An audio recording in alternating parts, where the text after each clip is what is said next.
আসসালামু আলাইকুম। আজকে আমরা ভেরিফাই পে এবং ডিউ রিমাইন্ডার এই দুটো অপশন দেখব। আপনি ভেরিফাই পে এই বিষয়টা হচ্ছে যদি কেউ অনলাইনে পে করে, যেমন মনে করেন ম্যানুয়ালি পে করে অথবা অনলাইনে সরাসরি পে করে।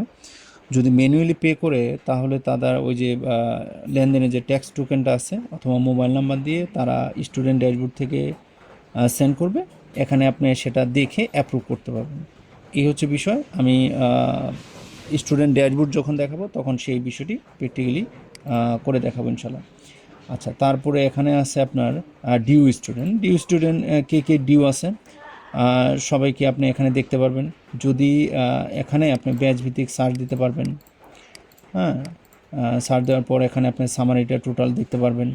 এখানে আপনি যদি চান যে সমস্ত ডিউ স্টুডেন্টকে এসএমএস পাঠাবো তাহলে আপনি এখানে ক্লিক করবেন। ক্লিক করার পরে আপনি এখানে ক্লিক করবেন। ক্লিক করার পরে এখানে মেসেজ সিস্টেমটা আছে, এখানে মেসেজ সিস্টেমটা লিখে আপনি সাধারণত মেসেজ সেন্ড করতে পারবেন। এখানে আবার দেওয়া আছে যে একটা অপশন আছে, সেটা হচ্ছে গার্ডিয়ান মোবাইলেও যদি এসএমএস করতে চান তাহলে করতে পারেন, না হলে সেটা অফ রাখবেন, অফ রেখে এসএমএস করবেন।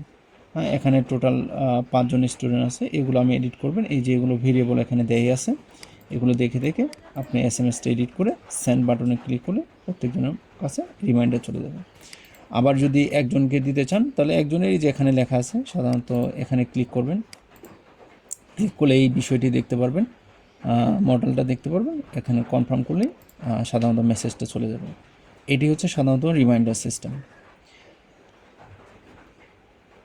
এখানে আপনি টোটাল সামারিও সুন্দরভাবে দেখতে পারবেন।